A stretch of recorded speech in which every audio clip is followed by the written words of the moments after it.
BBC Nepali सेवाको साँझ पखबाट सञ्जीव गिरीको नमस्कार। आजका मुख्य विषयमा सरकारद्वारा लकडाउन खुकुलो, कतिपय क्षेत्रमा भने प्रतिबन्ध जारी राख्ने निर्णय, साउन 15 देखि सञ्चालन गर्न भनेर खुला गरिएका क्षेत्रहरू हुन् होटल, रेस्टुरेन्ट, भदौ 1 गतेदेखि निजी तथा सार्वजनिक यात्रुवाहक सवारी साधनहरू, आन्तरिक र अन्तर्राष्ट्रिय व्यावसायिक र अन्य उडानहरू, अनि अन्य मुलुकहरूमा हवाई उडान सुचारू गर्दा कोरोनाको संक्रमण 81 बढेको तथ्यलाई मनन गर्न जरुरी छ। हवाई उडान पुनः सञ्चालनमा ल्याउँदा सतर्कता अपनाइनुपर्ने सरकारी भनाई र अन्तर्राष्ट्रिय प्रसङ्गमा रुसी सुरक्षा खतराबाट ब्रिटिस लोकतान्त्रिक मूल्य मान्यतालाई जोगाउन एकपछि अर्को सरकार विफल भएको एक संसदीय समितिको निष्कर्ष।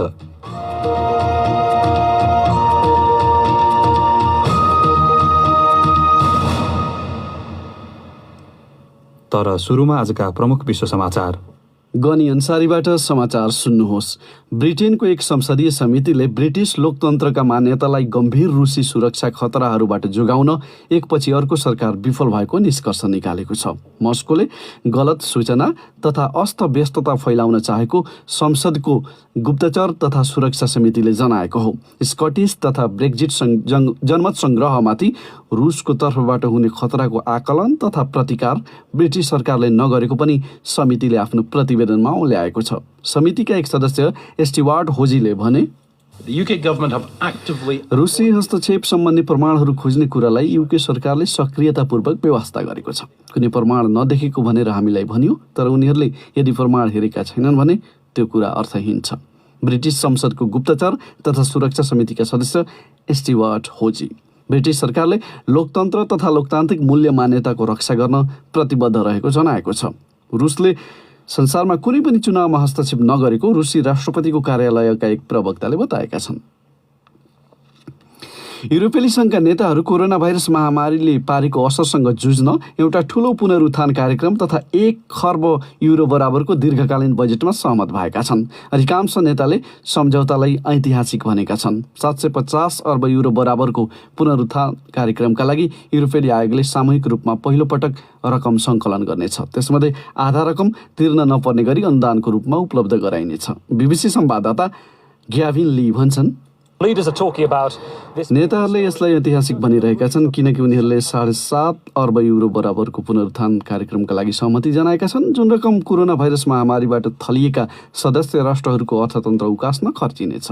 बीबीसी संवाददाता ग्याभिन ली, सदस्य मुलुकमध्ये एउटा मुलुकले त्यसको विरोध गरेको थियो। जर्मन चान्सलर एङ्गेला मर्केलले चाहिँ EUले सामना गरेको सबैभन्दा ठूलो सङ्कटप्रति चालिएको कदम भनेकी छन्। पदच्युत गरिएका सुडानका पूर्व राष्ट्रपति ओमार अल बसिरमाथि सैन्य कू सम्बन्धी आरोप बारेको मुद्दामाथि सुनवाई सुरु भएको छ। 30 वर्ष अघि गरिएको कूले उनलाई सत्तामा पुर्याएको थियो।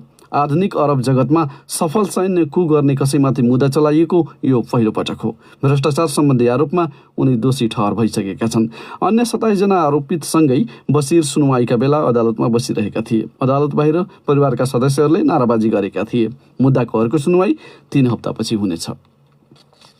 तपाईँ बीबीसी नेपाली सेवाको साँझपख सुनिरहनु भएको छ। अमेरिकी विदेश मन्त्री माइक पोम्पेओले ब्रिटिस प्रधानमन्त्री बोरिस जोन्सनसँग लन्डनमा खुलस्त र रचनात्मक वार्ता गरेको बताएका छन्।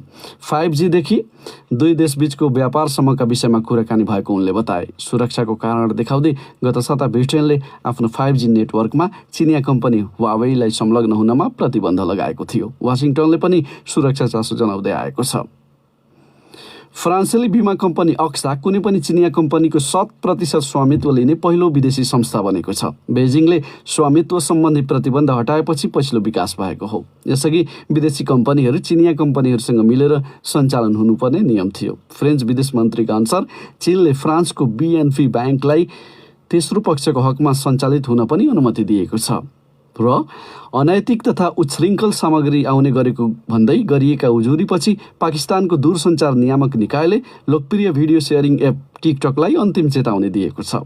टिकटकको स्वामित्व रहेको चीनस्थित बाइट डान्स कम्पनीलाई उसले कानुनी र नैतिक दायराभित्र रही सामग्रीहरू पोस्ट गर्न दिन आग्रह समेत गरेको छ। अश्लील सामग्री राखिएका आरोपबीच उक्त निकायले लाइभ स्ट्रिमिङ एप बिगो लाइभलाई रोकेको छ। त्यसबारे दुई कम्पनीले तत्काल कुनै प्रतिक्रिया जनाएका छैनन्। यो बीबीसी नेपाली सेवा हो।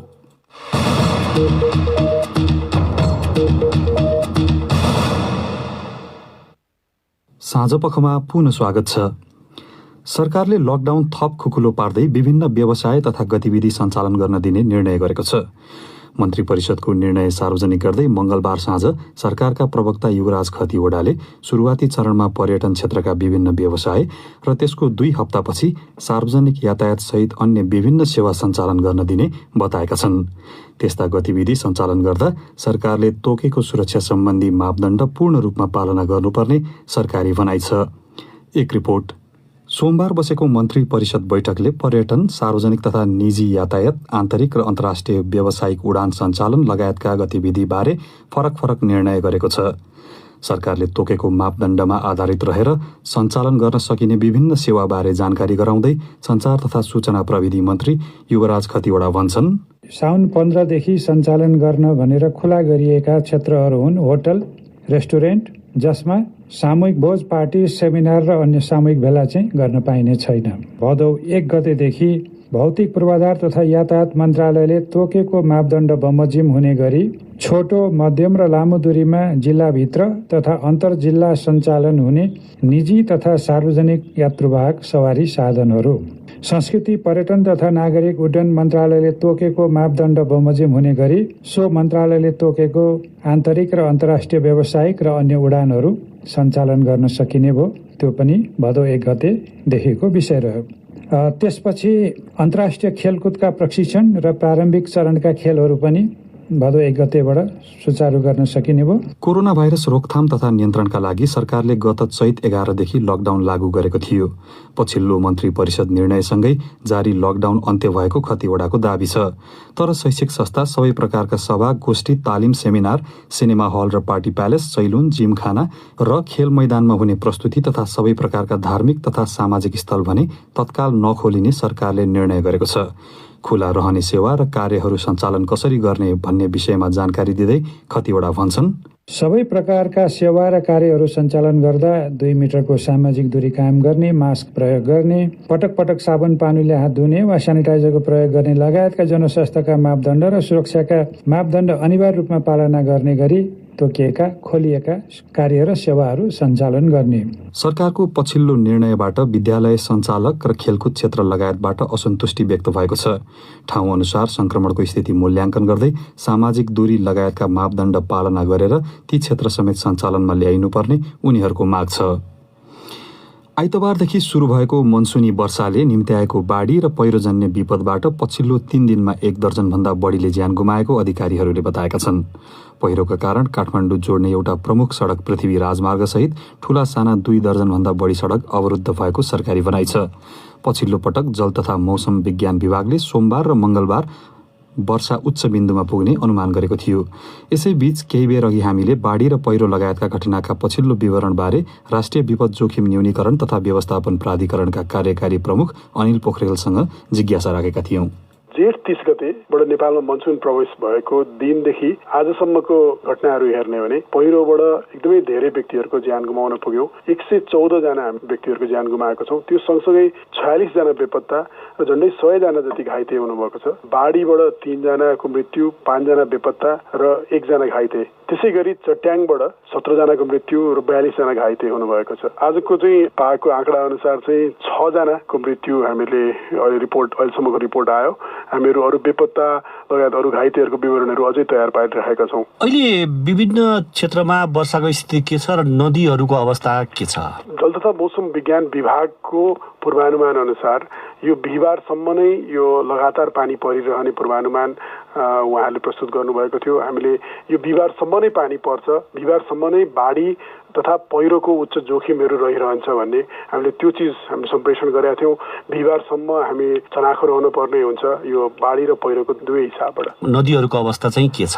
माथि उत्तरदेखि तल तराईका भूभागसम्ममा पनि हामीहरूको निकै पानी परेको छ। मुख्य गरी हाम्रा प्रदेश 1 र प्रदेश 2 का तराईका जिल्लाहरूमा, त्यो सँगसँगै हाम्रो गण्डकीको बेसिनसम्ममा पर्याप्त पानी परेको छ। त्यो सँगसँगै माथि उर्लेर आएका नदीहरू सबै बगेर तल नै आउने हुँदा हामीहरूको तराईको डुबानको सिचुएसन चाहिँ अझै आगामी दिनहरूमा अझै उच्च हुन सक्छ। सडक मार्गहरूको अवस्था चाहिँ के छ? सडक मार्ग हामीहरूको गएको हप्तामा नै हामीहरूको कोदारी राजमार्ग थुप्रै ठाउँमा पहिरो लगायत यसको पुलहरू क्षतिग्रस्त थियो। पृथ्वी राजमार्गको आवागमन अवरुद्ध छ। मोगलिङबाट नारायणघाट जाने बाटोमा पनि थुप्रै ठाउँमा पहिरोहरू गएको छन्।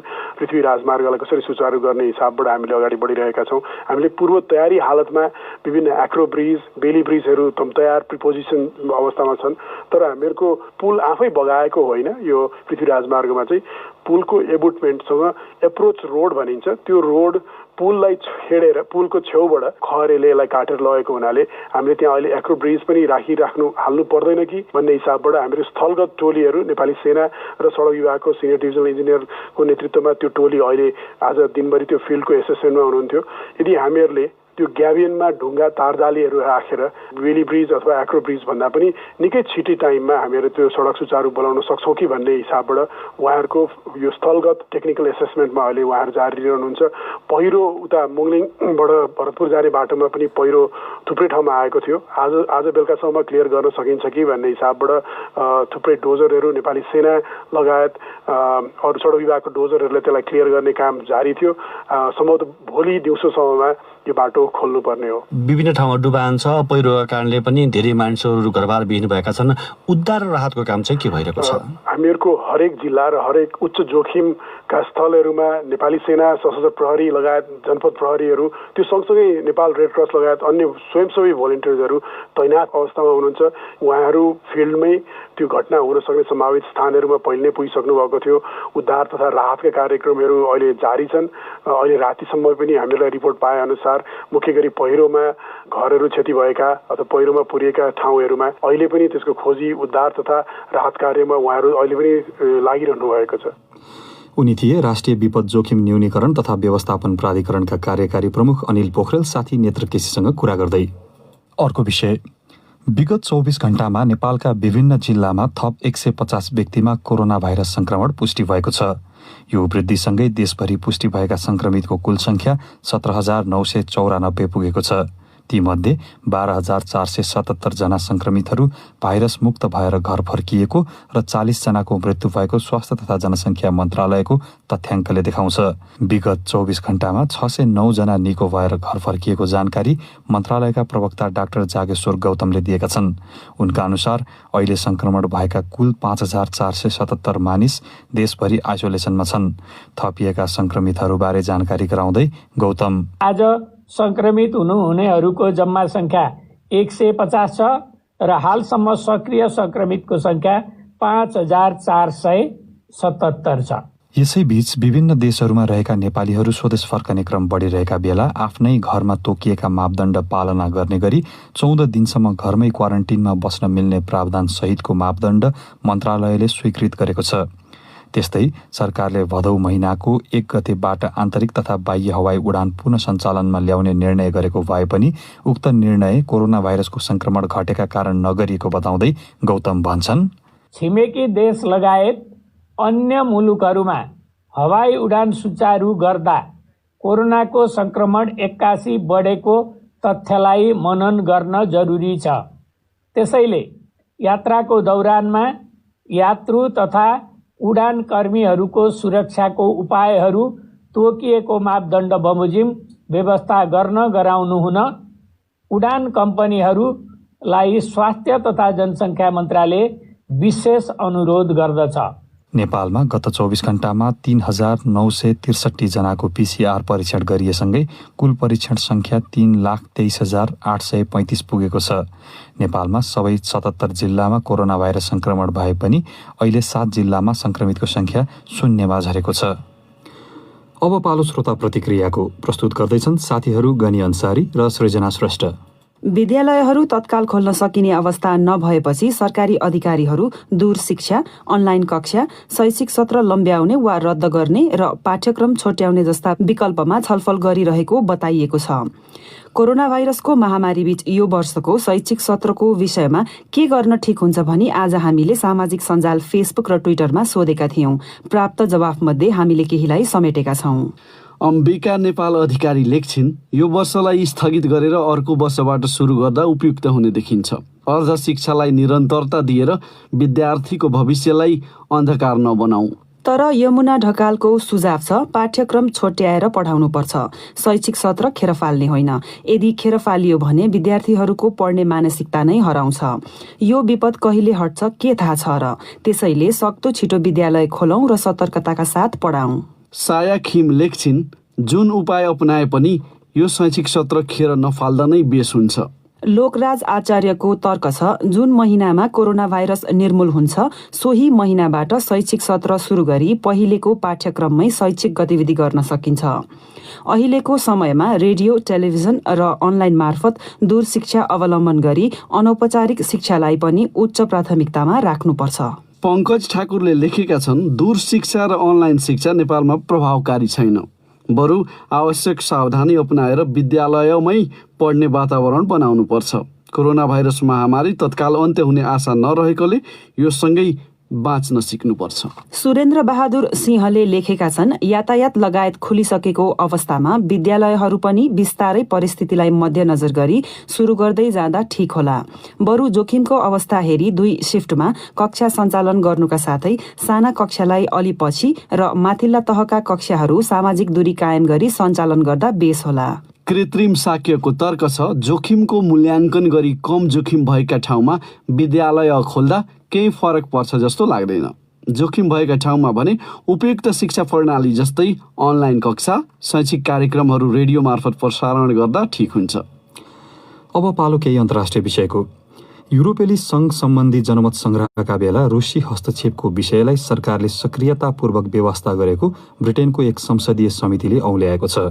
स्कटिस जनमत सङ्ग्रहमा हस्तक्षेपका प्रमाण हुँदाहुँदै सरकारले केही नगरेको संसदको गुप्तचर तथा सुरक्षा समितिले आफ्नो बहुप्रतीक्षित प्रतिवेदनमा भनेको छ। बीबीसी विवरणमा आधारित रिपोर्ट प्रस्तुत गर्दैछन् गनी अन्सारी। त्यस्ता खतरासँग जुझ्नका लागि तत्काल कदम चाल्न सरकार र गुप्तचर निकायहरूलाई भनिएको छ। रुसी विदेश मन्त्रीले समितिको प्रतिवेदनलाई उनकै शब्दमा रुसलाई लिएर उत्पन्न गराइएको त्रास भनेका छन्। सन् 2016मा गराइएको जनमत सङ्ग्रहमा रुसको सम्भावित हस्तक्षेपबारे गुप्तचर निकायहरू मार्फत पूर्ण लेखाजोखा गर्न समितिले गरेको आग्रहलाई युके सरकारले अस्वीकार गरेको छ। सफल हस्तक्षेपको कुनै प्रमाण फेला नपरेको उसले जवाफ दिएको छ। रुसी खतरालाई नराम्ररी व्यवस्था गरेको भन्ने आरोपको पनि नम्बर 10 ले खण्डन गरेको छ। गलत सूचना फैलाउने रुसी अभियान, उसका साइबर रणनीति लगायत विषय ब्रिटिस संसदको गुप्तचर तथा सुरक्षा समितिले आफ्नो प्रतिवेदनमा समेटेको छ। तर रुसले प्रमाणहरूलाई युके विरुद्ध प्रयोग गर्न सक्ने भन्दै अति संवेदनशील विवरणहरू प्रकाशित गरिने छैन।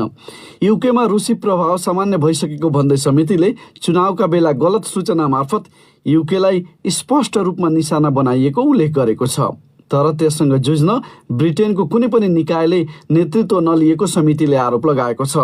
बीबीसीका सुरक्षा संवाददाता भन्छन्, समितिको प्रतिवेदन धेरैले अपेक्षा गरे अनुरूप नहुन सक्छ, तर त्यो गम्भीर छ।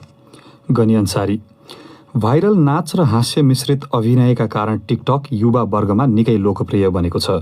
तर चीनसँग सम्बन्धित भएका कारण चिनिया राष्ट्रपति सी जिनपिङ र अमेरिकी राष्ट्रपति डोनाल्ड ट्रम्प बीच द्वन्द्व बढ्दा टिकटक दबावमा परेको नयाँ कम्पनी बनेको छ।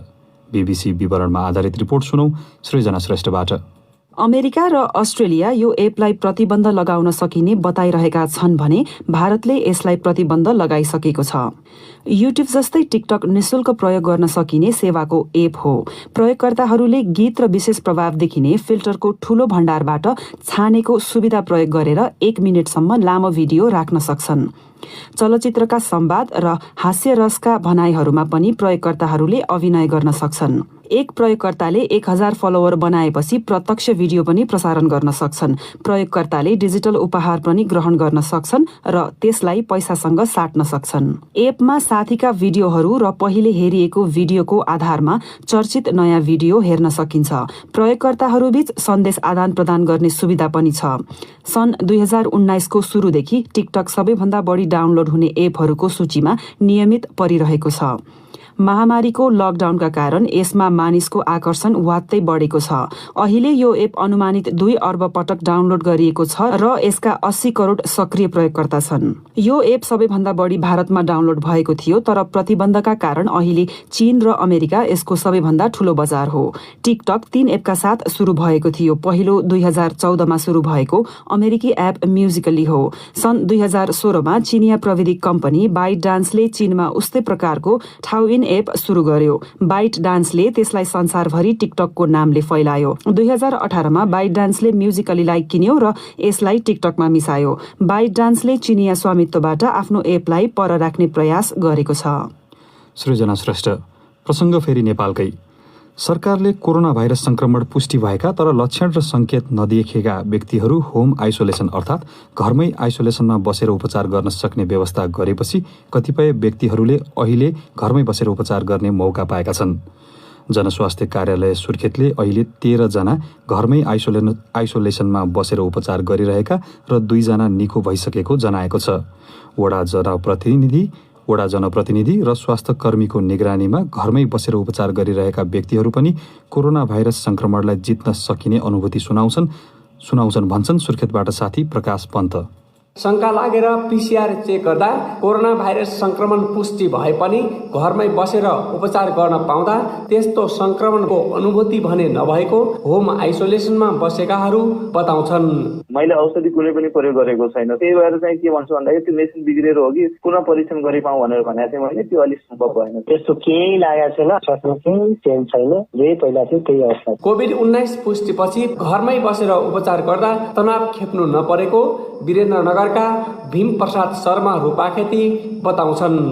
म त्यहाँ भइदिएको भए सायद घरमा के गरे होला, कसो गरे होला, अब यहाँ घरका मान्छेहरूलाई पनि चाहिँ त्यहाँ कसरी बस्नु भयो होला, के गरी बस्नु भयो होला भन्ने जुन एउटा तनाव हुन्छ त्यो तनाव पनि छैन नि। सुरक्षा सावधानी अपनाएकाले घर परिवारलाई सर्छ कि भन्ने चिन्ता पनि नभएको संक्रमितको उपचार तथा हेरचाह गरिरहेका आफन्तहरू बताउँछन्। एकजना आफन्त शान्ति नेउपाने।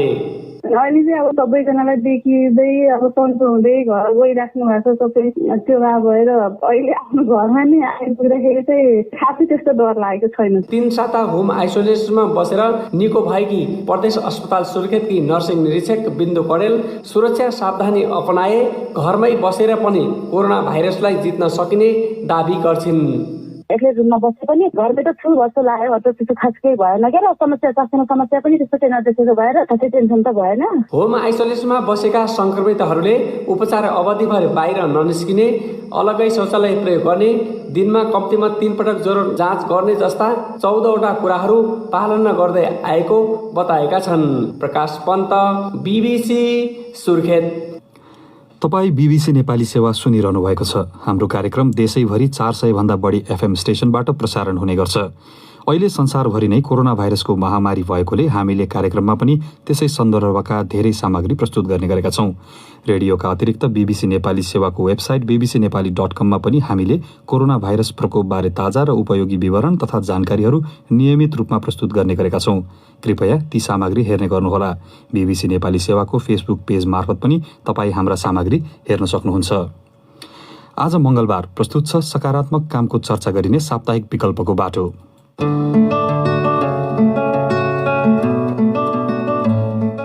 वर्षौंदेखि खोपिराखेको त्यो पुरातात्विक वस्तुलाई चाहिँ हामीले चाहिँ के छ भने सोधेर चाहिँ अब लकडाउनलाई चाहिँ हामीले सदुपयोग गरिरहेको हौँ। जारमा त खेलेर सम्भव भएन, पानी ब्रस लाएर अब स्टिल ब्रसहरू धेरै लाए, स्थानीय साधनहरू युज गरेर धेरै सफा गर्यो।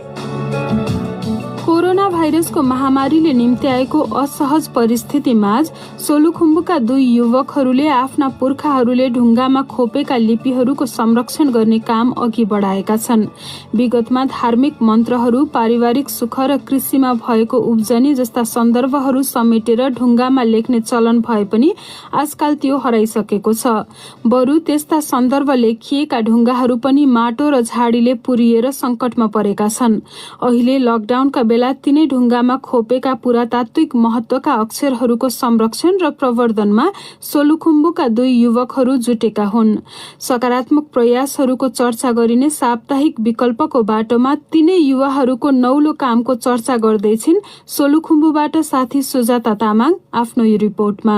खोला किनारमा होस् या अप्ठ्यारा भिरका थाप्लाहरूमा, जंगलमा होस् या पाखोबारीमा जहाँ भेटिन्छन् ढुङ्गामा लेखिएका लामा अक्षरहरू। करिब 4 पुस्ता अघिका बाउबाजेले विभिन्न अवसरमा ढुङ्गामा खोपेका लामा अक्षरहरू माटोमा हराउन थालेपछि सोलु दुधकुण्ड नगरपालिका 2 सालाबेसीका निमा तेन्जी शेर्पा र छिरिङ दोर्जी शेर्पाले सरसफाई र रङरोगन शुरू गरेका थिए। निमा तेन्जी शेर्पा भन्छन्, लकडाउनमा केही काम नभएपछि अब सबै मानिसहरू चाहिँ माटोले छोपिसकेको रहेछ अनि धेरै फोहोर पनि देख्यो अनि त्यो बच्चाहरू त्यो माथि हिँड्ने त्यस्तो भएर त्यसलाई चाहिँ उज्यालो पाइराख्यो भने अनि अरूले पनि केयर गर्छ आफैले सोचेको थिएँ। पछि चाहिँ अब मेरो साथीले मलाई साथी गर्ने भनेपछि अब वर्षौंदेखि खोपिराखेको त्यो पुरातात्विक वस्तुलाई चाहिँ हामीले चाहिँ प्रिजर्भ गर्ने सोचेर चाहिँ अब लकडाउनलाई चाहिँ हामीले सदुपयोग गरेका हौँ। अधिकांश अक्षरहरू माटोले छोपेको, झ्याउ पलाएको र झाडीले पुरिसकेको अवस्थामा रहेका थिए। केही भाग मात्रै देखिने भएकाले एउटा ढुङ्गामा लेखिएको लामा अक्षर सफा गर्न कम्तीमा 4 दिनसम्म लागेको उनीहरू बताउँछन्। भाडा माझ्न प्रयोग गरिने स्टिलका जालीहरूले समेत सफा गरेको छिरिङ दोर्जी शेर्पा बताउँछन्। जारमा खेलेर सम्भव भएन, पानी ब्रस लाएर अब स्टिल ब्रसहरू धेरै लाए, स्थानीय साधनहरू युज गरेर धेरै सफा गर्यो। पाका पुस्ताहरूको अनुसार पढाइ लेखाइको चलन नभएका बेला गाउँका हुने खाने वर्गले धर्मका नाममा ढुङ्गामा लामा अक्षर लेखाउने चलन थियो। आफूले सोचेका काम पूरा भएमा, पाप गरेमा क्षमा याचना गर्ने, धेरै अन्न उत्पादन भएमा र गाईबस्तुका गोठहरू वृद्धि भएमा खुसियाली मनाउँदै यसरी लेख्ने गरेको जानकारहरू बताउँछन्। फेरि छिरिङ दोर्जी शेर्पा भन्छन्, असमह भने एउटा छुट्टै ओड हुँदछ, त्यो चाहिँ देख्यो, त्यो चाहिँ भनेको खुसियालीमा खोपेको भन्ने खालको उ गर्यो। अरू विशेषै त्यो वज्र गुरु मन्त्र भनेर ओमा वज्र गुरु परमसिद्धि हो मा हूँ भनेर 2-3 थरीको खोपे रहेछ। सानो लिपिमा खोपेको मन्त्र चाहिँ त बुझ्न धेरै कठिनाइ नै हुँदैछ। सालाबेसी, तुम्बुक र टाकटुरका केही ठाउँमा सरसफाईको काम सुरु गरेपछि त्यहाँका बासिन्दाहरूले उनीहरूलाई सहयोग गरेका थिए। खाजा चियाको व्यवस्थापनदेखि रङ किन्न विदेशबाट समेत सहयोग प्राप्त भएको निमा तेन्जी शेर्पा बताउँछन्। अत्यन्तै हाम्रो सहयोगहरू पाएको छ। सबैले हामीलाई आएर साथ पनि दिनुभएको छ। दजा लगाएको छ, दजा लाउने ठाउँमा चाहिँ उहाँहरूले बोराहरू काट्नलाई सहयोग गर्नुभएको छ, कतिले सरसफाइमा सहयोग गर्नुभएको छ, कतिले छुट्टै दजा मात्रै किन्नमा सहयोग गर्नुभएको छ, त्यो लुङ्गाहरू किन्न सहयोग गर्नुभएको छ, कतिले चिया खुवाउनु भएको छ, कतिले खाजा खुवाउनु भएको छ। सहयोगमा हामी आभारी छौँ सबैप्रति। उनीहरूले ठूला आकारको मण्डलासहित 10वटा भन्दा बढी ढुङ्गामा रङरोगन गरिसकेका छन्। यसरी रङरोगन गरेपछि गाउँको सुन्दरता र पर्यटक आकर्षण बढ्ने विश्वास उनीहरूले लिएका छन्। निमा तेन्जी शेर्पा भन्छन्, अरूलाई देखाउनलाई गरेको चाहिँ होइन, यो जुन मानवता हराउँदै गएको छ, धार्मिकपन हराउँदै गएको छ, हाम्रो जेनेरेसनको पनि दायित्व हो भने हामीले एउटा उदाहरण मात्रै पेश गर्थ्यौँ। पर्यटनलाई नै आकर्षण गर्छ होइन, त्यो गाउँलाई पनि सुन्दर देखाउने भयो, एउटा जेनेरेसनले अर्को जेनेरेसनलाई सिकाउने बाटो पनि हुने भयो। 100औं वर्ष पहिले खोपिएको कुरा चाहिँ अझै 100औं वर्षसम्म हामीले कालान्तरसम्म पुर्याउन सक्ने पनि भयो। त्यही भएर पनि आजभोलि दिनदिनै पानी पर्ने र रङहरू पानीले पखालिने भएकाले घाम लागेको दिनमा मात्रै उनीहरूले काम गर्ने गरेका छन्। सबैको साथ पाइरहेमा सालाबेसी, तुम्बुक र टाकटुरका सबै ढुङ्गामा लेखिएका लामा अक्षरहरू सफा गर्ने र रङरोगन गर्ने उनीहरूको योजना रहेको छ। ऐतिहासिक, पुरातात्विक, धार्मिक, सामाजिक र पर्यटकीय महत्वका रूपमा रहेका यस्ता लिपिहरूको संरक्षणमा सबै जुट्नुपर्ने उनीहरू बताउँछन्।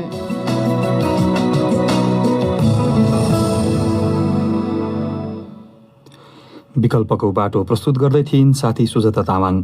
अब आजका प्रमुख विश्व समाचार संक्षेपमा।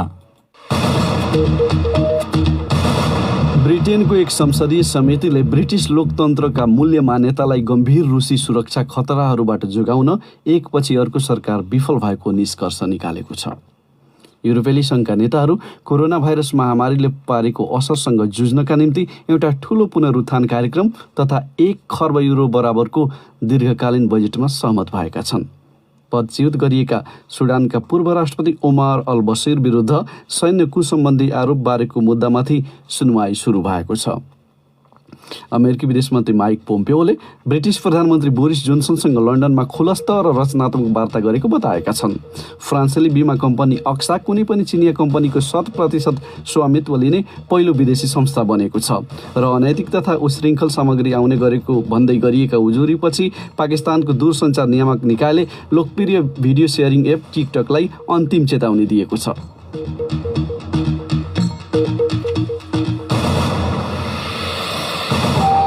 हवस् त BBC नेपाली सेवाको साँझ पख यहीँ समाप्त हुन्छ। हामीलाई भने भोलि बिहान 7:15 बजेसम्मका लागि बिदा दिनुहोस्। नमस्कार।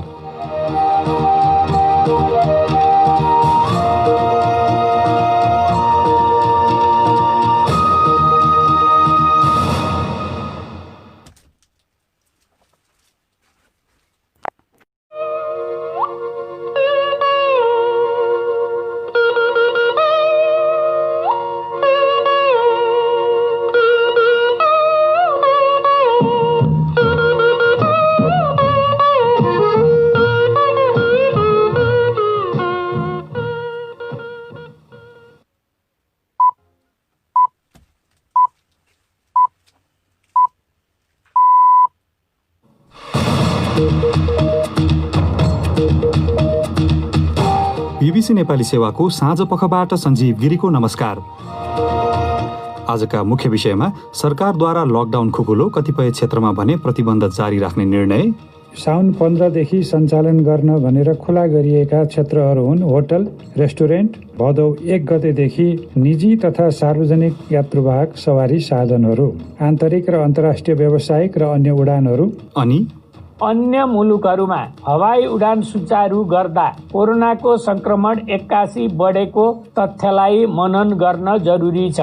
हवाई उडान पुनः सञ्चालनमा ल्याउँदा सतर्कता अपनाइनुपर्ने सरकारी भनाई र अन्तर्राष्ट्रिय प्रसङ्गमा रुसी सुरक्षा खतराबाट ब्रिटिस लोकतान्त्रिक मूल्य मान्यतालाई जोगाउन एकपछि अर्को सरकार विफल भएको एक संसदीय समितिको निष्कर्ष।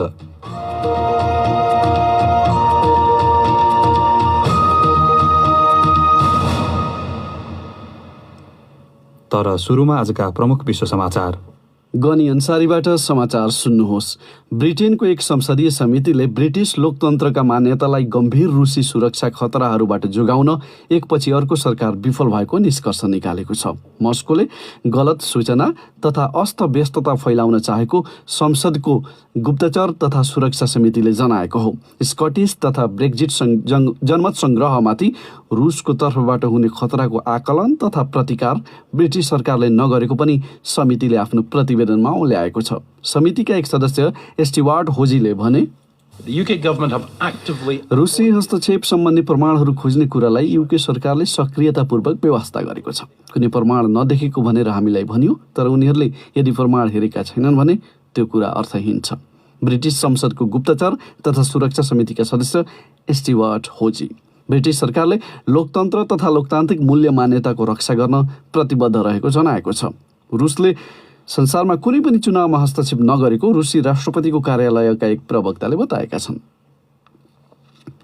युरोपेली सङ्घका नेताहरू कोरोना भाइरस महामारीले पारेको असरसँग जुझ्न एउटा ठूलो पुनरुत्थान कार्यक्रम तथा 1 खर्ब युरो बराबरको दीर्घकालीन बजेटमा सहमत भएका छन्। अधिकांश नेताले सम्झौतालाई ऐतिहासिक भनेका छन्। 750 अर्ब युरो बराबरको पुनरुत्थान कार्यक्रमका लागि युरोपेली आयोगले सामूहिक रूपमा पहिलो पटक रकम सङ्कलन गर्नेछ। त्यसमध्ये आधा रकम तिर्न नपर्ने गरी अनुदानको रूपमा उपलब्ध गराइनेछ। बीबीसी संवाददाता ग्याभिन ली भन्छन्, नेताहरूले यसलाई ऐतिहासिक भनिरहेका छन् किनकि उनीहरूले 7.5 अर्ब युरो बराबरको पुनरुत्थान कार्यक्रमका लागि सहमति जनाएका छन्, जुन रकम कोरोना भाइरस महामारीबाट थलिएका सदस्य राष्ट्रहरूको अर्थतन्त्र उकास्न खर्चिनेछ।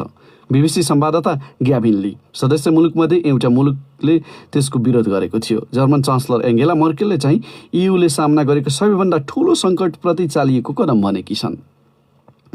पदच्युत गरिएका सुडानका पूर्व राष्ट्रपति ओमार अल बसिरमाथि सैन्य कू सम्बन्धी आरोप बारेको मुद्दामाथि सुनवाई सुरु भएको छ। 30 वर्ष अघि गरिएको कूले उनलाई सत्तामा पुर्याएको थियो। आधुनिक अरब जगतमा सफल सैन्य कू गर्ने कसैमाथि मुद्दा चलाइएको यो पहिलो पटक हो। भ्रष्टाचार सम्बन्धी आरोपमा उनी दोषी ठहर भइसकेका छन्। अन्य 27 जना आरोपितसँगै बसिर सुनवाईका बेला अदालतमा बसिरहेका थिए। अदालत बाहिर परिवारका सदस्यहरूले नाराबाजी गरेका थिए। मुद्दाको अर्को सुनवाई 3 हप्तापछि हुनेछ। तपाईँ बीबीसी नेपाली सेवाको साँझपख सुनिरहनु भएको छ। अमेरिकी विदेश मन्त्री माइक पोम्पेओले ब्रिटिस प्रधानमन्त्री बोरिस जोन्सनसँग लन्डनमा खुलस्त र रचनात्मक वार्ता गरेको बताएका छन्। 5G देखि दुई देशबीचको व्यापारसम्मका विषयमा कुराकानी भएको उनले बताए। सुरक्षाको कारण देखाउँदै गत साता ब्रिटेनले आफ्नो 5G नेटवर्कमा चिनिया कम्पनी हुवावेईलाई संलग्न हुनमा प्रतिबन्ध लगाएको थियो। वासिङटनले पनि सुरक्षा चासो जनाउँदै आएको छ।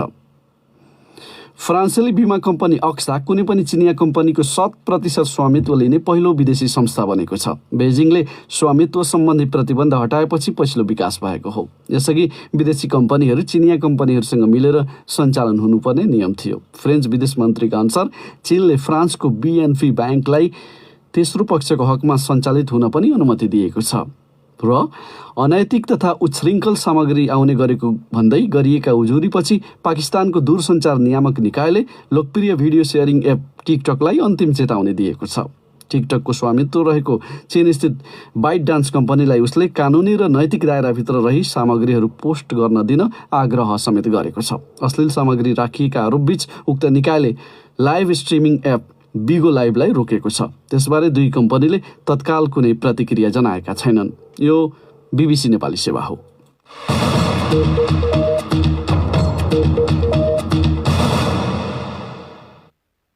साँझपखमा पुनः स्वागत छ। सरकारले लकडाउन थप खुकुलो पार्दै विभिन्न व्यवसाय तथा गतिविधि सञ्चालन गर्न दिने निर्णय गरेको छ। मन्त्री परिषदको निर्णय सार्वजनिक गर्दै मंगलबार साँझ सरकारका प्रवक्ता युवराज खतिवड़ाले सुरुवाती चरणमा पर्यटन क्षेत्रका विभिन्न व्यवसाय र त्यसको 2 हप्तापछि सार्वजनिक यातायात सहित अन्य विभिन्न सेवा सञ्चालन गर्न दिने बताएका छन्। त्यस्ता गतिविधि सञ्चालन गर्दा सरकारले तोकेको सुरक्षा सम्बन्धी मापदण्ड पूर्ण रूपमा पालना गर्नुपर्ने सरकारी भनाइ छ। एक रिपोर्ट। सोमबार बसेको मन्त्री परिषद बैठकले पर्यटन, सार्वजनिक तथा निजी यातायात, आन्तरिक र अन्तर्राष्ट्रिय व्यावसायिक उडान सञ्चालन लगायतका गतिविधिबारे फरक निर्णय गरेको छ। सरकारले तोकेको मापदण्डमा आधारित रहेर सञ्चालन गर्न सकिने विभिन्न सेवाबारे जानकारी गराउँदै सञ्चार तथा सूचना प्रविधि मन्त्री युवराज खतिवड़ा भन्छन्, साउन 15 देखि सञ्चालन गर्न भनेर खुला गरिएका क्षेत्रहरू हुन् होटल, रेस्टुरेन्ट, जसमा सामूहिक भोज, पार्टी, सेमिनार र अन्य सामूहिक भेला चाहिँ गर्न पाइने छैन।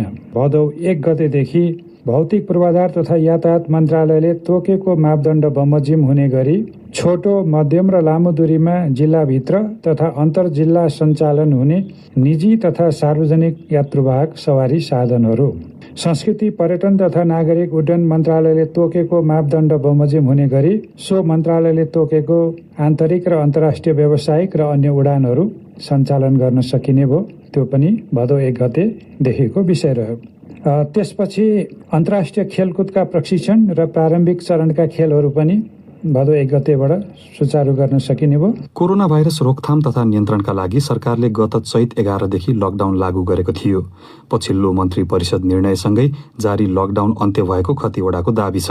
तर शैक्षिक संस्था, सबै प्रकारका सभा, गोष्ठी, तालिम, सेमिनार, सिनेमा हल र पार्टी प्यालेस, सैलुन, जिमखाना र खेल मैदानमा हुने प्रस्तुति तथा सबै प्रकारका धार्मिक तथा सामाजिक स्थल भने तत्काल नखोलिने सरकारले निर्णय गरेको छ।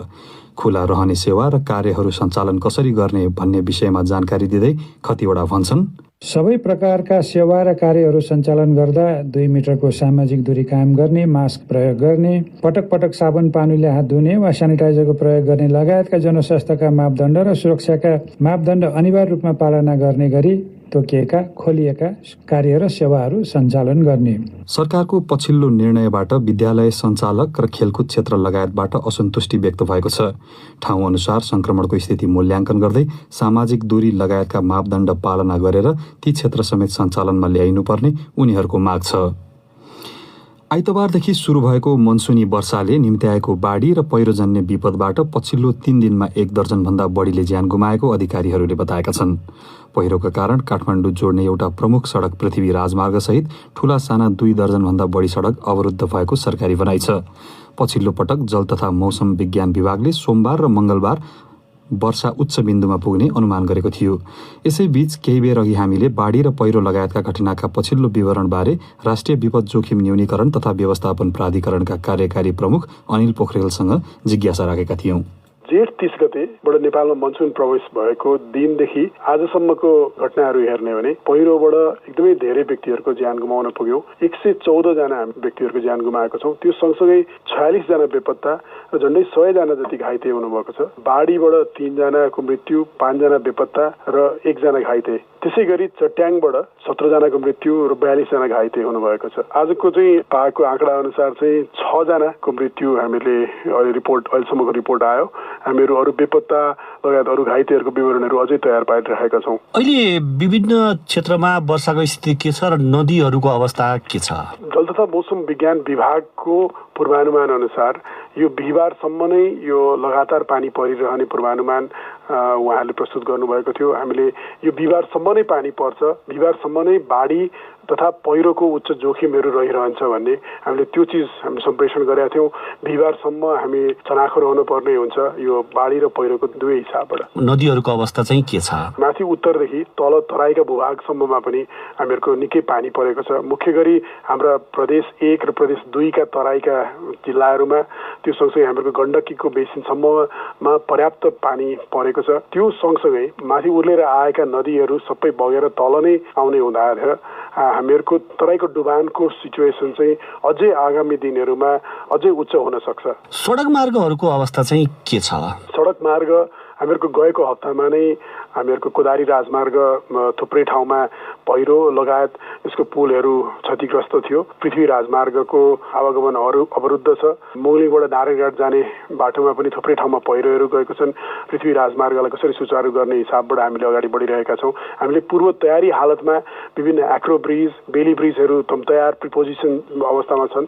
तर हामीहरूको पुल आफै बगाएको होइन। यो पृथ्वी राजमार्गमा चाहिँ पुलको एबुटमेन्टसँग एप्रोच रोड भनिन्छ। त्यो रोड पुललाई छेडेर पुलको छेउबाट खहरेले यसलाई काटेर लगेको हुनाले हामीले त्यहाँ अहिले एक्रो ब्रिज पनि हाल्नु पर्दैन कि भन्ने हिसाबबाट हामीहरू स्थलगत टोलीहरू नेपाली सेना र सडक विभागको सिनियर डिभिजनल इन्जिनियरको नेतृत्वमा त्यो टोली अहिले आज दिनभरि त्यो फिल्डको एसेसमेन्टमा हुनुहुन्थ्यो।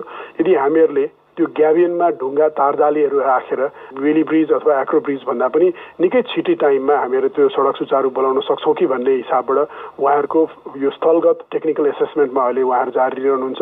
पहिरो उता मोगलिङबाट भरतपुर जाने बाटोमा पनि पहिरो थुप्रै ठाउँमा आएको थियो। आज बेलुकासम्म क्लियर गर्न सकिन्छ कि भन्ने हिसाबबाट थुप्रै डोजरहरू नेपाली सेना लगायत अरू सडक विभागको डोजरहरूले त्यसलाई क्लियर गर्ने काम जारी थियो।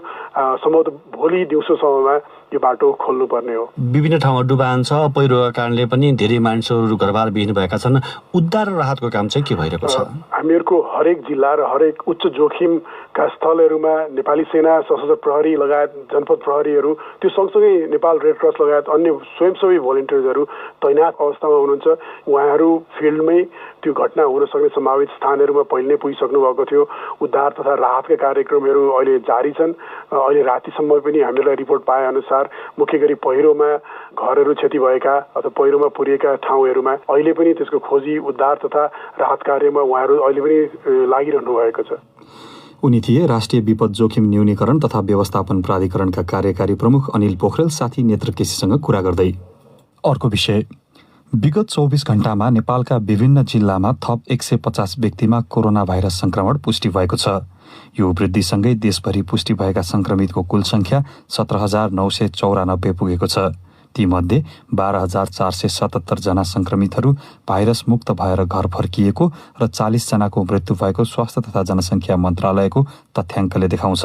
विगत 24 घण्टामा 609 जना निको भएर घर फर्किएको जानकारी मन्त्रालयका प्रवक्ता डाक्टर जागेश्वर गौतमले दिएका छन्। उनका अनुसार अहिले संक्रमण भएका कुल 5,477 मानिस देशभरि आइसोलेसनमा छन्।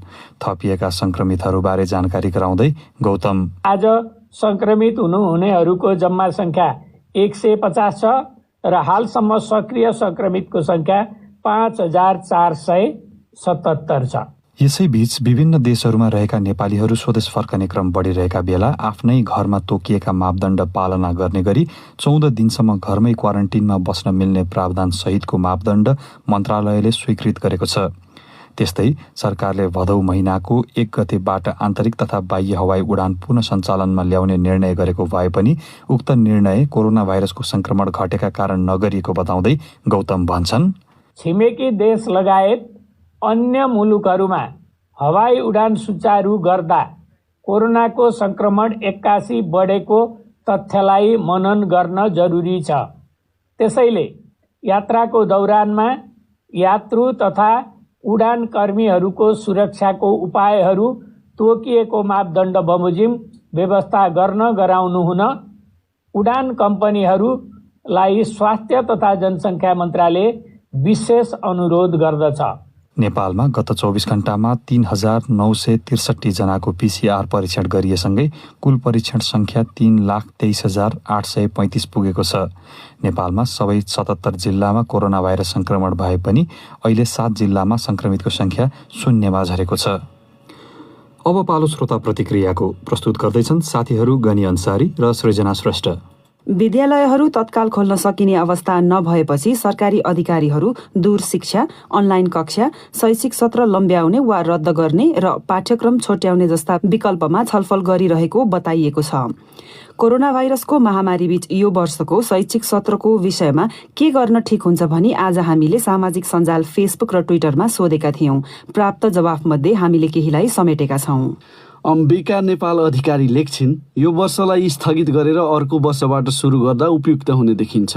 अर्ध शिक्षालाई निरन्तरता दिएर विद्यार्थीको भविष्यलाई अन्धकार नबनाऊ। तर यमुना ढकालको सुझाव छ पाठ्यक्रम छोट्याएर पढाउनुपर्छ, शैक्षिक सत्र खेर फाल्ने होइन। यदि खेर फालियो भने विद्यार्थीहरूको पढ्ने मानसिकता नै हराउँछ। यो विपद कहिले हट्छ के थाहा छ र? त्यसैले सक्दो छिटो विद्यालय खोलौं र सतर्कताका साथ पढाउँ। साया खिम लेख्छिन्, जुन उपाय अपनाए पनि यो शैक्षिक सत्र खेर नफाल्दा नै बेस हुन्छ। लोकराज आचार्यको तर्क छ जुन महिनामा कोरोना भाइरस निर्मूल हुन्छ सोही महिनाबाट शैक्षिक सत्र सुरु गरी पहिलेको पाठ्यक्रममै शैक्षिक गतिविधि गर्न सकिन्छ। अहिलेको समयमा रेडियो, टेलिभिजन र अनलाइन मार्फत दूर शिक्षा अवलम्बन गरी अनौपचारिक शिक्षालाई पनि उच्च प्राथमिकतामा राख्नुपर्छ। पंकज ठाकुरले लेखेका छन्, दूर शिक्षा र अनलाइन शिक्षा नेपालमा प्रभावकारी छैन, बरु आवश्यक सावधानी अपनाएर विद्यालयमै पढ्ने वातावरण बनाउनुपर्छ। कोरोना भाइरस महामारी तत्काल अन्त्य हुने आशा नरहेकोले यो सँगै बाँच्न सिक्नुपर्छ। सुरेन्द्र बहादुर सिंहले लेखेका छन्, यातायात लगायत खुलिसकेको अवस्थामा विद्यालयहरू पनि बिस्तारै परिस्थितिलाई मध्यनजर गरी सुरु गर्दै जाँदा ठिक होला। बरु जोखिमको अवस्था हेरी 2 शिफ्टमा कक्षा सञ्चालन गर्नुका साथै साना कक्षालाई अलि पछि र माथिल्ला तहका कक्षाहरू सामाजिक दूरी कायम गरी सञ्चालन गर्दा बेस होला। कृत्रिम साक्यको तर्क छ, जोखिमको मूल्याङ्कन गरी कम जोखिम भएका ठाउँमा विद्यालय खोल्दा केही फरक पर्छ जस्तो लाग्दैन। जोखिम भएका ठाउँमा भने उपयुक्त शिक्षा प्रणाली जस्तै अनलाइन कक्षा, शैक्षिक कार्यक्रमहरू रेडियो मार्फत प्रसारण गर्दा ठिक हुन्छ। अब पालो केही अन्तर्राष्ट्रिय विषयको। युरोपेली सङ्घ सम्बन्धी जनमत सङ्ग्रहका बेला रुसी हस्तक्षेपको विषयलाई सरकारले सक्रियतापूर्वक व्यवस्था गरेको ब्रिटेनको एक संसदीय समितिले औल्याएको छ। स्कटिस जनमत सङ्ग्रहमा हस्तक्षेपका प्रमाण हुँदाहुँदै सरकारले केही नगरेको संसदको गुप्तचर तथा सुरक्षा समितिले आफ्नो बहुप्रतीक्षित प्रतिवेदनमा भनेको छ। बीबीसी विवरणमा आधारित रिपोर्ट प्रस्तुत गर्दैछन् गनी अन्सारी। त्यस्ता खतरासँग जुझ्नका लागि तत्काल कदम चाल्न सरकार र गुप्तचर निकायहरूलाई भनिएको छ। रुसी विदेश मन्त्रीले समितिको प्रतिवेदनलाई उनकै शब्दमा रुसलाई लिएर उत्पन्न गराइएको त्रास भनेका छन्। सन् 2016मा गराइएको जनमत सङ्ग्रहमा रुसको सम्भावित हस्तक्षेपबारे गुप्तचर निकायहरू मार्फत पूर्ण लेखाजोखा गर्न समितिले गरेको आग्रहलाई युके सरकारले अस्वीकार गरेको छ। सफल हस्तक्षेपको कुनै प्रमाण फेला नपरेको उसले जवाफ दिएको छ। रुसी खतरालाई नराम्ररी व्यवस्था गरेको भन्ने आरोपको पनि नम्बर 10 ले खण्डन गरेको छ। गलत सूचना फैलाउने रुसी अभियान, उसका साइबर रणनीति लगायत विषय ब्रिटिस संसदको गुप्तचर तथा सुरक्षा समितिले आफ्नो प्रतिवेदनमा समेटेको छ। तर रुसले प्रमाणहरूलाई युके विरुद्ध प्रयोग गर्न सक्ने भन्दै अति संवेदनशील विवरणहरू प्रकाशित गरिने छैन। युकेमा रुसी प्रभाव सामान्य भइसकेको भन्दै समितिले चुनावका बेला गलत सूचना मार्फत युकेलाई स्पष्ट रूपमा निशाना बनाइएको उल्लेख गरेको छ। तर त्यससँग जुझ्न ब्रिटेनको कुनै पनि निकायले नेतृत्व नलिएको समितिले आरोप लगाएको छ। बीबीसीका सुरक्षा संवाददाता भन्छन्, समितिको प्रतिवेदन धेरैले अपेक्षा गरे अनुरूप नहुन सक्छ, तर त्यो गम्भीर छ। गनी अन्सारी। भाइरल नाच र हास्य मिश्रित अभिनयका कारण टिकटक युवा वर्गमा निकै लोकप्रिय बनेको छ। तर चीनसँग सम्बन्धित भएका कारण चिनिया राष्ट्रपति सी जिनपिङ र अमेरिकी राष्ट्रपति डोनाल्ड ट्रम्प बीच द्वन्द्व बढ्दा टिकटक दबावमा परेको नयाँ कम्पनी बनेको छ। बीबीसी विवरणमा आधारित रिपोर्ट सुनौ सृजना श्रेष्ठबाट। अमेरिका र अस्ट्रेलिया यो एपलाई प्रतिबन्ध लगाउन सकिने बताइरहेका छन् भने भारतले यसलाई प्रतिबन्ध लगाइसकेको छ। युट्युब जस्तै टिकटक निशुल्क प्रयोग गर्न सकिने सेवाको एप हो। प्रयोगकर्ताहरूले गीत र विशेष प्रभाव देखिने फिल्टरको ठूलो भण्डारबाट छानेको सुविधा प्रयोग गरेर 1 मिनेटसम्म लामो भिडियो राख्न सक्छन्। चलचित्रका संवाद र हास्य रसका भनाइहरूमा पनि प्रयोगकर्ताहरूले अभिनय गर्न सक्छन्। एक प्रयोगकर्ताले 1000 फलोवर बनाएपछि प्रत्यक्ष भिडियो पनि प्रसारण गर्न सक्छन्। प्रयोगकर्ताले डिजिटल उपहार पनि ग्रहण गर्न सक्छन् र त्यसलाई पैसासँग साट्न सक्छन्। एपमा साथीका भिडियोहरू र पहिले हेरिएको भिडियोको आधारमा चर्चित नयाँ भिडियो हेर्न सकिन्छ। प्रयोगकर्ताहरूबीच सन्देश आदान प्रदान गर्ने सुविधा पनि छ। सन् 2019 को सुरुदेखि टिकटक सबैभन्दा बढी डाउनलोड हुने एपहरूको सूचीमा नियमित परिरहेको छ। महामारीको लकडाउनका कारण यसमा मानिसको आकर्षण वात्तै बढेको छ। अहिले यो एप अनुमानित 2 अर्ब पटक डाउनलोड गरिएको छ र यसका 80 करोड सक्रिय प्रयोगकर्ता छन्। यो एप सबैभन्दा बढी भारतमा डाउनलोड भएको थियो, तर प्रतिबन्धका कारण अहिले चीन र अमेरिका यसको सबैभन्दा ठूलो बजार हो। टिकटक 3 एपका साथ सुरु भएको थियो। पहिलो 2014 मा सुरु भएको अमेरिकी एप म्युजिकली हो। सन् 2016 मा चिनिया प्रविधि कम्पनी बाइट डान्सले चीनमा उस्तै प्रकारको ठाउइन एप सुरु गर्यो। बाइट डान्सले त्यसलाई संसारभरि टिकटकको नामले फैलायो। 2018 मा बाइट डान्सले म्युजिकलीलाई किन्यो र यसलाई टिकटकमा मिसायो। बाइट डान्सले चिनिया स्वामित्वबाट आफ्नो एपलाई पर राख्ने प्रयास गरेको छ। सृजना श्रेष्ठ। प्रसङ्ग फेरि नेपालकै। सरकारले कोरोना भाइरस संक्रमण पुष्टि भएका तर लक्षण र संकेत नदेखिएका व्यक्तिहरू होम आइसोलेसन अर्थात् घरमै आइसोलेसनमा बसेर उपचार गर्न सक्ने व्यवस्था गरेपछि कतिपय व्यक्तिहरूले अहिले घरमै बसेर उपचार गर्ने मौका पाएका छन्। जनस्वास्थ्य कार्यालय सुर्खेतले अहिले 13 जना घरमै आइसोलेसनमा बसेर उपचार गरिरहेका र 2 जना निको भइसकेको जनाएको छ। वडा जनप्रतिनिधि र स्वास्थ्य कर्मीको निगरानीमा घरमै बसेर उपचार गरिरहेका व्यक्तिहरू पनि कोरोना भाइरस संक्रमणलाई जित्न सकिने अनुभूति सुनाउँछन् भन्छन् सुर्खेतबाट साथी प्रकाश पन्त। शंका लागेर पीसीआर चेक गर्दा कोरोना भाइरस संक्रमण पुष्टि भए पनि घरमै बसेर उपचार गर्न पाउँदा त्यस्तो संक्रमणको अनुभूति भने नभएको होम आइसोलेसनमा बसेकाहरू बताउँछन्। मैले औषधि कुनै पनि प्रयोग गरेको छैन, त्यही भएर चाहिँ के भन्छु भन्दाखेरि त्यो मेसिन बिग्रेर हो कि पुनः परीक्षण गरिपाउँ भनेर भनेको थिएँ मैले, त्यो अलिक सम्भव भएन। त्यस्तो केही लागेको छैन, स्वास्थ्यमा केही चेन्ज छैन, जे पहिला थियो त्यही अवस्था। कोभिड-19 पुष्टिपछि घरमै बसेर उपचार गर्दा तनाव खेप्नु नपरेको वीरेन्द्रनगरका भीम प्रसाद शर्मा रूपाखेती बताउँछन्। म त्यहाँ भइदिएको भए सायद घरमा के गरे होला, कसो गरे होला, अब यहाँ घरका मान्छेहरूलाई पनि चाहिँ त्यहाँ कसरी बस्नु भयो होला, के गरी बस्नु भयो होला भन्ने जुन एउटा तनाव हुन्छ त्यस्तो तनाव त छैन नि। सुरक्षा सावधानी अपनाएकाले घर परिवारलाई सर्छ कि भन्ने चिन्ता पनि नभएको संक्रमितको उपचार तथा हेरचाह गरिरहेका आफन्तहरू बताउँछन्। एकजना आफन्त शान्ति नेउपाने। अहिले चाहिँ अब सबैजनालाई देखिँदै अब सन्चो हुँदै घर गइराख्नु भएको छ सबै, त्यो भएर अहिले आफ्नो घरमा नै आइपुग्दाखेरि चाहिँ खासै त्यस्तो डर लागेको छैन। 3 साता होम आइसोलेसनमा बसेर निको भएकी प्रदेश अस्पताल सुर्खेतकी नर्सिङ निरीक्षक बिन्दु कडेल सुरक्षा सावधानी अपनाए घरमै बसेर पनि कोरोना भाइरसलाई जित्न सकिने दावी गर्छिन्। एक्लै रुममा बसे पनि घरभित्र छु जस्तो लाग्यो, त्यस्तो खास केही भएन क्या, र स्वास्थ्यमा समस्या पनि त्यस्तो केही नदेखेको भएर खासै टेन्सन त भएन। होम आइसोलेसनमा बसेका संक्रमितहरूले उपचार अवधिभर बाहिर ननिस्किने, अलगै शौचालय प्रयोग गर्ने, दिनमा कम्तीमा 3 पटक ज्वरो जाँच गर्ने जस्ता 14वटा कुराहरू पालना गर्दै आएको बताएका छन्। प्रकाश पन्त, BBC सुर्खेत। तपाईँ BBC नेपाली सेवा सुनिरहनु भएको छ। हाम्रो कार्यक्रम देशैभरि 400 भन्दा बढी FM स्टेशनबाट प्रसारण हुने गर्छ। अहिले संसारभरि नै कोरोना भाइरसको महामारी भएकोले हामीले कार्यक्रममा पनि त्यसै सन्दर्भका धेरै सामग्री प्रस्तुत गर्ने गरेका छौँ। रेडियोका अतिरिक्त BBC नेपाली सेवाको वेबसाइट bbcnepali.com मा पनि हामीले कोरोना भाइरस प्रकोपबारे ताजा र उपयोगी विवरण तथा जानकारीहरू नियमित रूपमा प्रस्तुत गर्ने गरेका छौँ। कृपया ती सामग्री हेर्ने गर्नुहोला। BBC नेपाली सेवाको फेसबुक पेज मार्फत पनि तपाईँ हाम्रा सामग्री हेर्न सक्नुहुन्छ। आज मंगलबार प्रस्तुत छ सकारात्मक कामको चर्चा गरिने साप्ताहिक विकल्पको बाटो।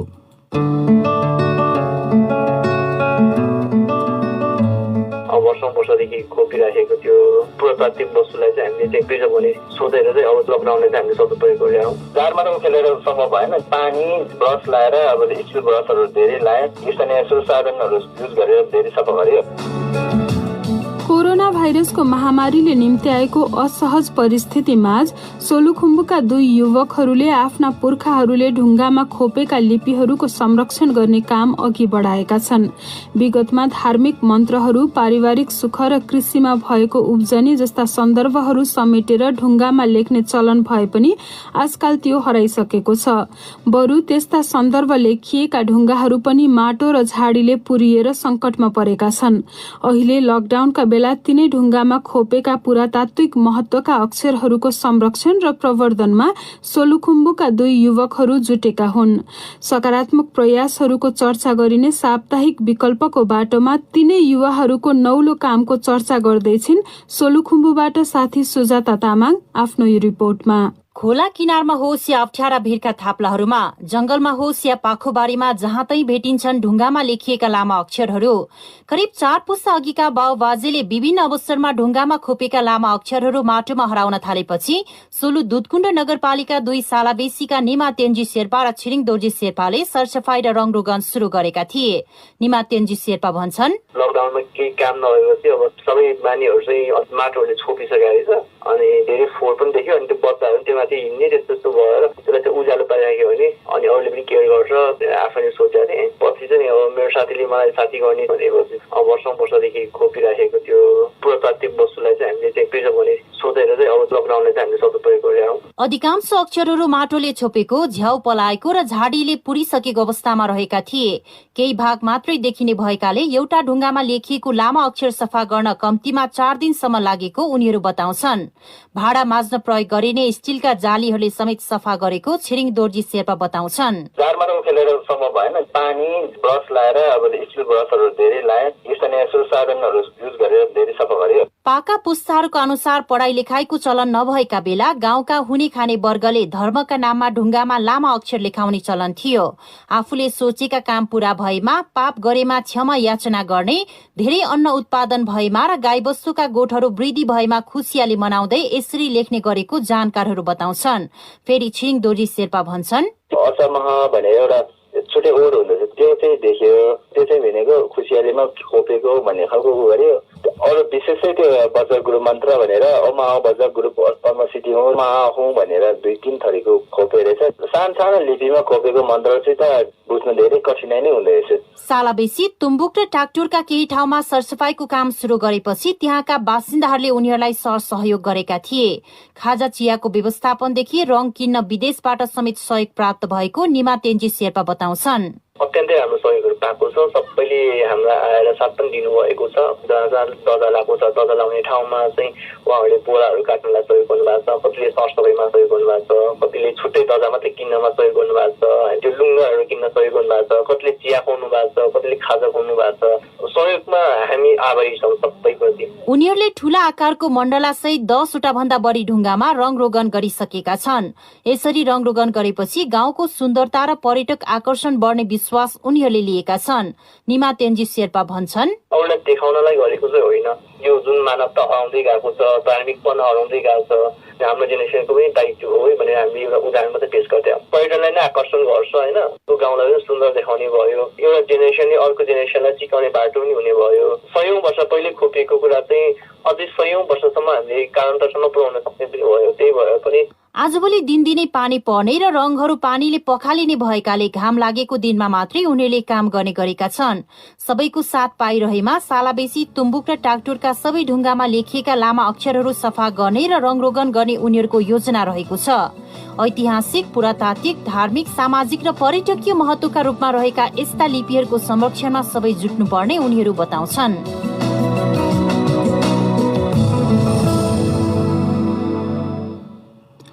विकल्पको बाटो प्रस्तुत गर्दै थिइन् साथी सुजाता तामाङ। अब आजका प्रमुख विश्व समाचार संक्षेपमा। ब्रिटेनको एक संसदीय समितिले ब्रिटिस लोकतन्त्रका मूल्य मान्यतालाई गम्भीर रुसी सुरक्षा खतराहरूबाट जोगाउन एकपछि अर्को सरकार विफल भएको निष्कर्ष निकालेको छ। युरोपेली सङ्घका नेताहरू कोरोना भाइरस महामारीले पारेको असरसँग जुझ्नका निम्ति एउटा ठूलो पुनरुत्थान कार्यक्रम तथा 1 खर्ब युरो बराबरको दीर्घकालीन बजेटमा सहमत भएका छन्। पदच्युत गरिएका सुडानका पूर्व राष्ट्रपति ओमार अल बसिर विरुद्ध सैन्य कुसम्बन्धी आरोप बारेको मुद्दामाथि सुनवाई सुरु भएको छ। अमेरिकी विदेश मन्त्री माइक पोम्पियोले ब्रिटिस प्रधानमन्त्री बोरिस जोन्सनसँग लन्डनमा खुलस्त र रचनात्मक वार्ता गरेको बताएका छन्। फ्रान्सेली बिमा कम्पनी अक्सा कुनै पनि चिनिया कम्पनीको 100% स्वामित्व लिने पहिलो विदेशी संस्था बनेको छ र अनैतिक तथा उशृङ्खल सामग्री आउने गरेको भन्दै गरिएका उजुरीपछि पाकिस्तानको दूरसञ्चार नियामक निकायले लोकप्रिय भिडियो शेयरिङ एप टिकटकलाई अन्तिम चेतावनी दिएको छ।